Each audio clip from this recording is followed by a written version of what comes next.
और अब हम करेंगे प्रश्न संख्या पहला का तीसरा। ठीक है, तो वो जो तीसरा दिया है कि 6x² माइनस का 3 माइनस का 7x, तो इसको हम इस रूप में लिख लेंगे 6x² और इसको इधर लाएंगे तो हो जाएगा 7x और ये माइनस का 3। अब हमको शून्य ज्ञात करना है, तो लिखेंगे शून्य के लिए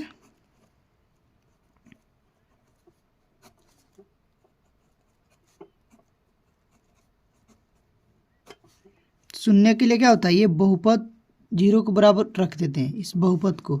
ठीक है ना, तो दिया गया हमारा द्विघात बहुपद है, उसको 0 के बराबर रखेंगे तो 6x² माइनस 7x और माइनस का 3 इजकल टू 0। तो देखो हमको बहुपद क्या, सबसे पहले तो इसको हम गुणनखंड करेंगे। तो गुणनखंड करने के लिए आपको मैंने स्टार्टिंग में बता ही दिया है कि सबसे पहले हम लोग क्या करते हैं, ये वाला पद और ये वाला पद, ठीक है ना, इसको जब हम गुणा कराएंगे तो 6x² इंटू माइनस में 3, तो ये कितना हो जाएगा 18 माइनस का 18x²।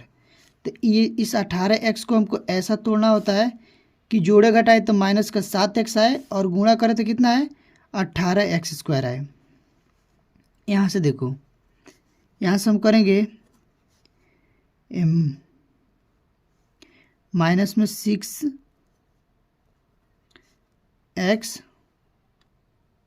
देखो ऐसे मत तोड़ो, ठीक है। जैसे मान लो ये यहाँ पर है माइनस का 9x और ये प्लस का 2x, तो इसमें से जब हम घटाएंगे ना तो ये आ जाएगा 7x, ठीक है ना। और जब इसको हम गुणा कराएंगे माइनस में 9x गुणे 2x, तो ये हो जाएगा माइनस में 9 दूना 18x², ठीक है। ऐसे देख लो, आया ना समझ में।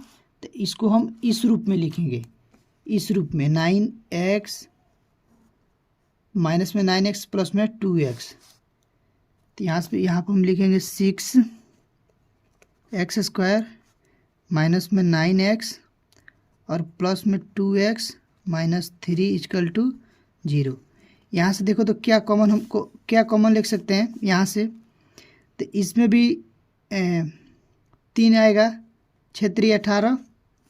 देखो कॉमन लेने के सबसे पहले तुम क्या करते हैं कि ये है ना 6x², यहाँ से देख लो 6x² और यहाँ से क्या है माइनस में 9x है, तो इसको तोड़ लेंगे 2 गुणा 3, तो ये 6 हो जाएगा और x गुणा x, ठीक है, और माइनस इसको भी ऐसे लिख सकते हैं 3 गुणा 3 और गुणा में x, तो इसमें देखो 3 है तो इसमें भी 3 है और इसमें x है, इसमें भी x है, तो हमको क्या कॉमन लेना हो 3x। तो 3x जब हम कॉमन ले लेंगे, इसमें से 3x ले लेंगे तो क्या बचेगा 2x और इधर क्या बचेगा सिर्फ 3 बचेगा माइनस में 3, ठीक है ना। x और 3 हम तो कॉमन ले लिए हैं तो सिर्फ 3 बचेगा, तो इसे हम कॉमन लेते हैं, ठीक है ना। देखो तो यहाँ से हम क्या कॉमन लेंगे, यहाँ से लेंगे 3 और x, तो यहाँ से क्या बचेगा 2x और यहाँ से माइनस में क्या बचेगा सिर्फ 3 बचेगा। 3 कॉमन ले लिया तो 3 3 की 9 और देखो ये प्लस का चिन्ह है तो प्लस लेंगे और यहाँ से कुछ नहीं कॉमन है तो 1 लेंगे कॉमन, ठीक है ना। तो 2x माइनस में 3 इजकल टू 0। देखो ये दोनों बराबर आ गया, इसको एक बार लेते हैं। जब देखो हमारा ये दोनों बराबर आएगा ना तभी हम जानेंगे कि हमारा गुणनखंड सही हुआ है। अगर दोनों बराबर नहीं आता है तो फिर ये सही नहीं है, फिर आप कहीं गलती की हैं, ठीक है ना। तो देखो यहाँ पर लिखेंगे 2x माइनस 3 एक बार रखेंगे और इसको एक साथ रखेंगे 3x प्लस 1। अब देखो इसको एक बार 0 करेंगे, एक बार इसको 0 करेंगे, तो ये हो जाएगा 2x माइनस 3 बराबर 0। तो 2x इजकल टू ये प्लस में दी जाएगा, माइनस में तो प्लस में हो जाएगा 3, तो x इजकल टू कितना हो जाएगा 3/2। तो हमारा अल्फा का मान कितना आ गया 3/2, ठीक है। देख लो अल्फा का मान आ गया 3/2। अब एक बार इसको हम रखेंगे इसको 0, 3x प्लस 1 इजकल टू 0। जब हम इसको 0 रखेंगे ना तो ये कितना हो जाएगा 3x, ये प्लस में तो इधर क्या हो जाएगा माइनस में हो जाएगा, तो x इजकल टू -1/3। ठीक है, तो ये हमारा आ गया बीटा का मान, सॉरी बीटा इजकल टू -1/3। अब हमको जांच करना है। ठीक है, तो हम लिखेंगे शून्यकों का योगफल।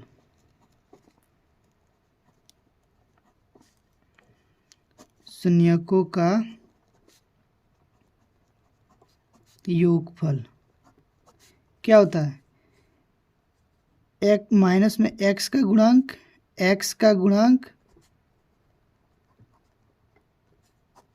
बटा x² का गुणांक। ठीक है, अब देखो शून्यकों का योगफल क्या होता है? Alpha plus beta is equal to x² का गुणा हो जाएगा आपका माइनस में b और बाई a, ये सूत्र होता है। ठीक है, तो हमारे पास अल्फा क्या है? अल्फा हमने निकाला था 3/2। देखो यहाँ पर अल्फा क्या है? 3/2 है, और बीटा हमारा माइनस का 1/3 है। तो यहाँ पर उसका मान रख देंगे, अल्फा का मान 3/2 प्लस, और बीटा का मान है क्या? माइनस में 1/2। ठीक है, और देखो ये माइनस में है, और b का मान कितना है? माइनस में 7। यहाँ से देखो b का मान माइनस में 7 है। ठीक है, और ये खुद माइनस में है, और ये माइनस में 7 है, और बटे a का गुणांक क्या है? 6। तो इसको हम हल करेंगे तो क्या हो जाएगा? 3/2 प्लस माइनस माइनस 1/2, सॉरी 1/3 है, यहाँ पर 2 नहीं है, 1/3 है। ठीक है ना, यहाँ से 3 है, और देखो ये प्लस माइनस माइनस क्या हो जाएगा? 7/6।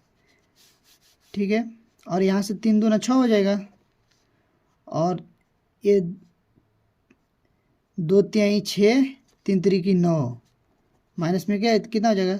3 दूना 6, 2 कम 2,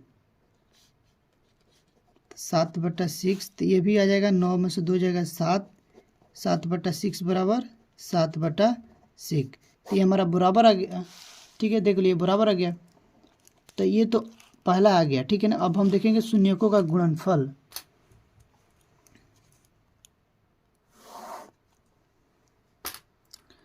हम यहाँ से लिखेंगे शून्यकों का गुणनफल।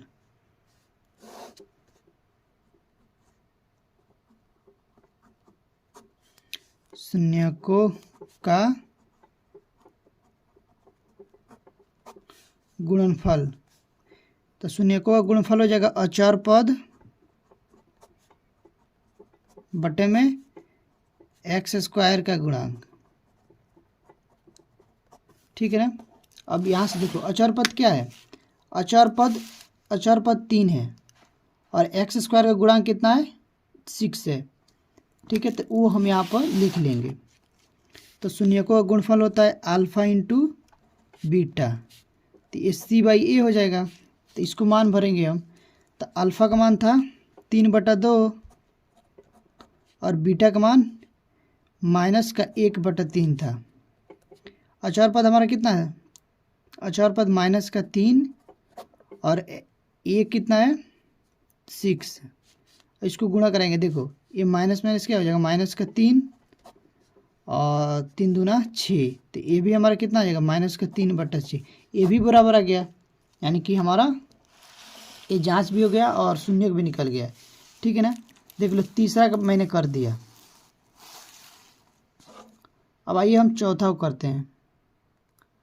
अब देखिए चौथा प्रश्न दिया है कि 4u² प्लस में 8u। यहाँ पर अचर पद कुछ नहीं दिया है। ठीक है ना, तो हम यहाँ पर लिख लेंगे 0, ये हमारा 0 अचर पद हो जाएगा। ठीक है ना, अब यहाँ पर लिखेंगे शून्य के लिए।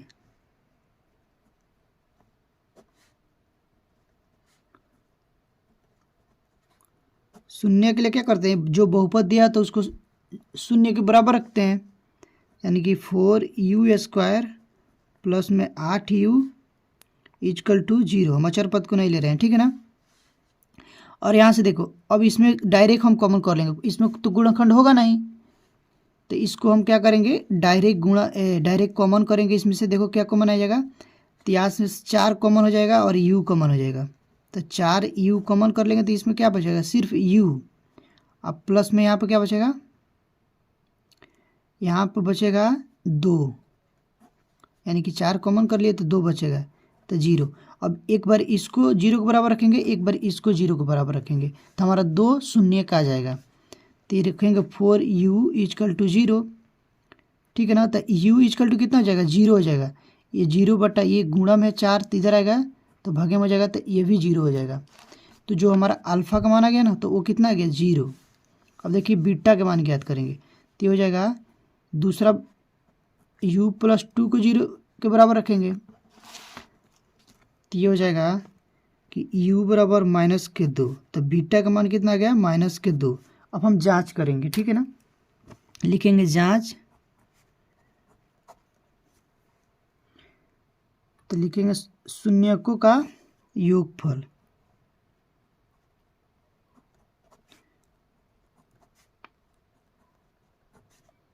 शून्यकों का योगफल क्या हो जाएगा, माइनस का b बाई ए। हम डायरेक्ट लिख रहे हैं, ठीक है ना, आप लोग देख लेना। तो हो जाएगा alpha plus beta equal to minus का b बाई ए। तो हम मान रखेंगे अल्फ़ा का मान कितना है, 0, और बीटा का मान कितना है, -2। और देखो यहाँ पर माइनस है, यहाँ पर b का मान क्या है। अब यहाँ से हम देखेंगे, देखो ये जो होता है ना b का, यानी कि b का मान होता है b बराबर कितना है आपका 8x। b का मतलब x का गुणांक कितना है, 8, और a का गुणांक कितना है, 4, ठीक है ना। तो यहाँ पर हम देखेंगे, तो ये हो जाएगा -8 बटे में 4। तो इसको जब 0 पर रखेंगे तो ये प्लस में माइनस हो जाएगा, -2, और 4 एकम 4, 4 दूना 8, तो ये भी -2 हो जाएगा। तो ये एक पहला आ गया, ठीक है ना। अब देखो फिर लिखेंगे शून्यकों का गुणनफल, यानी कि अल्फ़ा इंटू बीटा। तो ये क्या हो जाए, c बाई ए। अचर पद क्या है, 0। अचर पद हम लोग 0 रखे हैं, और ये अल्फ़ा का मान थी 0, और गुणे में बीटा का मान -2, और ये 0 बट्टा कितना हो जाएगा, 4। तो ये तो 0 हो जाएगा, और इसको जब 0 से गुणा करेंगे तो ये भी 0 हो जाएगा, ठीक है। देखिए तो 0 बराबर 0, ये भी हमारा बराबर आ गया, ठीक है ना। तो उम्मीद करता हूँ ये वीडियो आप लोग को अच्छी लगी होगी। तो प्लीज़ एक लाइक कर दें, और हमारे चैनल को पहली बार विजिट किए हैं तो सब्सक्राइब कर लें। और 2 प्रश्न इसमें है, 5वां है और 6ठा, ठीक है ना। ये वाला आप लोग खुद अपने से करना, ये वाला 5वां और ये 6वां खुद ट्राई करना, ठीक। तो फ्रेंड अगर आप लोगों को वीडियो ये अच्छी लगी हो तो एक लाइक कर दें, और हमारे चैनल पर पहली बार विजिट किए हैं तो सब्सक्राइब कर लें।